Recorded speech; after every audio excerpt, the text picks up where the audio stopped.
Hello everyone, this is Christine and welcome to my vlog. There are two terrifying things that I'm so scared to do in my life: swimming and driving. Oh yeah, I'm quite a loser because I never been a swimmer and a driver. Oh well, some people say that there's nothing late in learning new things, but Canada taught and motivate me to face my fear. So we're not gonna talk about swimming, even my background is really beautiful right now, but I'm here to talk about a very important life skill that we need to understand and learn once we get here in Canada. I'll share the secret on how to secure and pass your driving test with flying colors. So let's jump in. Learning to drive is another form of survival here in Canada. I've been living here in Ottawa for around 4 years now, and I'm truly convinced that driving is very important to survive, most especially when you need to go to work, drop off or pick up your kids from school, get your groceries, and so forth and so on. Since I'm a beginner and never had any driving experience at all, I need to take and pass the 3 driving exams, namely G1 or Knowledge Written Exam, G2 Road Test, and Full G Road Test. I have signed up for a driving school before getting a knowledge test or G1. These are the kind of tests that I need to undergo here in Ontario, but for sure every province has different kind of processes when it comes to securing your driving license. So what does G1 means? The G1 in Ontario is the beginners or learners permit. It is first of 3 classes to complete the graduated licensing system. You must be at least 16 years old. You'll need to pass an eye exam and a written test about the road rules and traffic signs. Everything I've learned are based on this driver's handbook. The G1 exam might be difficult or simple. It is dependent on how much time and effort you invest in preparation. There are 40 questions on the official G1 test, and they're all multiple choices. The test is not timed. The first set of 20 questions is about road signs, while the second one is about the rules of the road. Personally, I find the written test easy.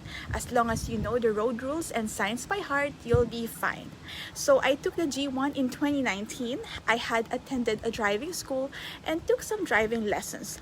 I think it cost me around $700 to finish my driving program. Really kind of expensive just to get into your driving license. As a beginner, I think it's very important to undergo a driving school because it's really like you're unfamiliar of everything. So moving on, what does G2 means?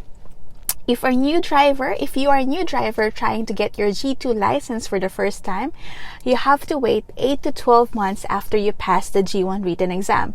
If you complete a certified driving school, you only have to wait for 8 months instead of the full year. The G2 driving exam is designed to test your basic driving skills. This road test requires advanced booking. It lasts around 20 minutes and is performed entirely on city streets with no testing done on any 400 series highways. You'll have your G2 license for a minimum of 1 year before taking the G2 exit road test. Getting your G2 gives you a sense of freedom.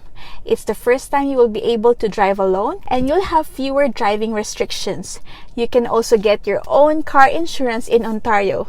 So when the pandemic hit, I was unable to book and take the road exam in 2 years. Last June 30th, just this year, I was able to finally book my G2 road test. I took a few driving lessons again to refresh my knowledge and skills.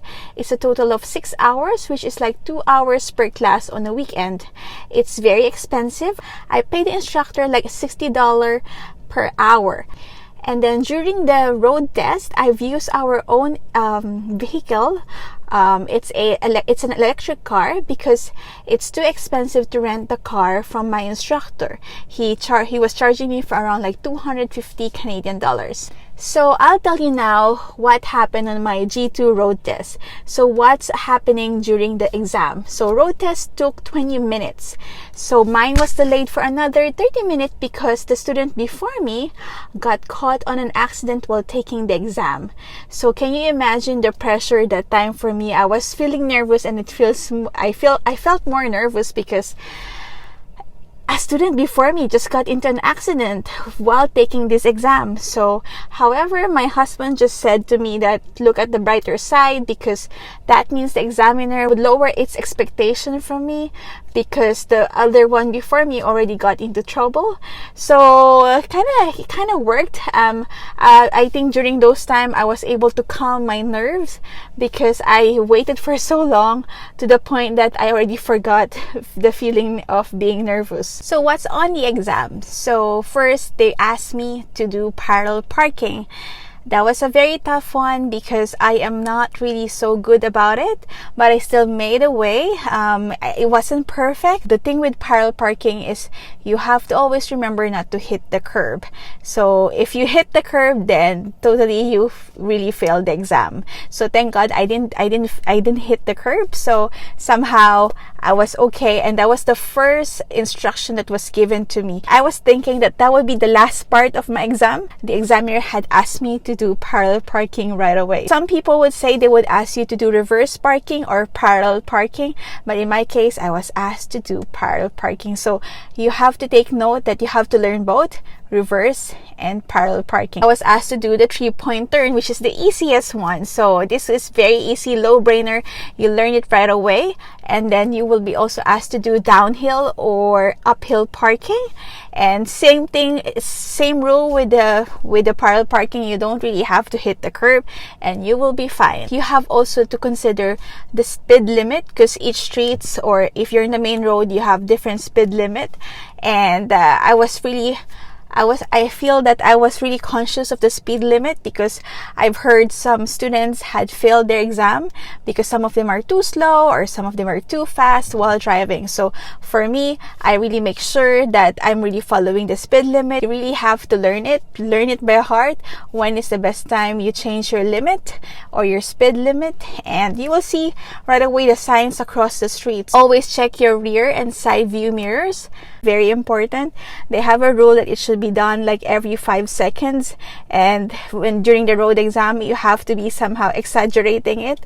And so that one I kind of got nervous about it, because there were times that I wasn't really checking my mirrors, because our electric car has like automatic indicator wherein if there's like a car passing by, you just hear the sound. Another thing that of course you don't have to forget during the exam is always to make sure to use your indicator. So whether you're turning left or right, you always have to use the indicator. If you fail to use it, you're already doomed for passing the exam. And then another one, the most important thing, it's a very Canadian thing. There will always be stop signs in the streets here.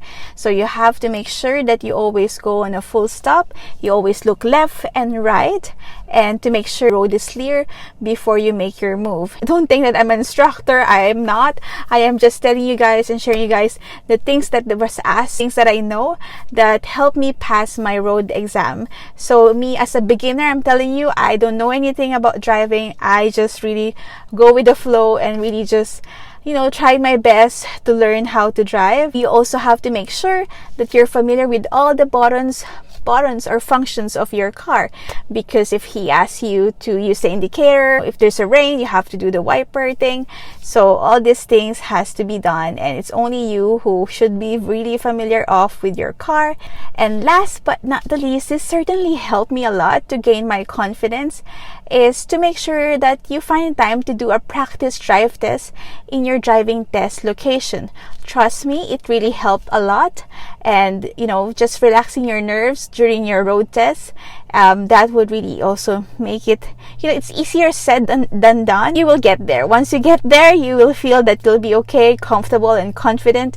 Just go ahead with it. So guess what? Despite of my anxiety, I was able to manage my fears during the road test, and I passed my G2 driving test with flying colors. Hooray!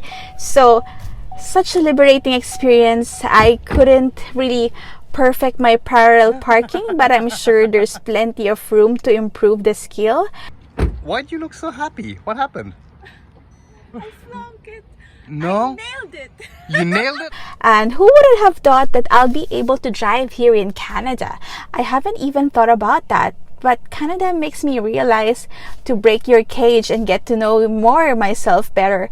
So I guess that's what happened to me. My determination of getting a driving license enabled me to achieve my new life goal, But of course, I still need to pass my final road test, which is the G test. I must wait for another 12 months to practice expressway, high-speed driving, and build experience. So once I pass it, I can call myself a certified Canadian driver. So yeah, there you go. It's just like I just give you all the things that I know. I just want to be very generous sharing all this information. I hope you learn a lot from me. Make sure to really practice those skills that I have mentioned from this video. So there you go, guys. I hope you enjoy this episode. I have so much thoughts on my head. I'm really excited to really share to you the tips and secrets on how to pass the G2 driving test. So if you're a newcomer or you have been here in Canada and you've realized that driving is a necessity for you, then you should go for it, no matter what experience level you have. If you're just new to my channel, please make sure to like and subscribe to the Maple Diaries. And yeah, see you again, guys. Stay tuned. Bye bye.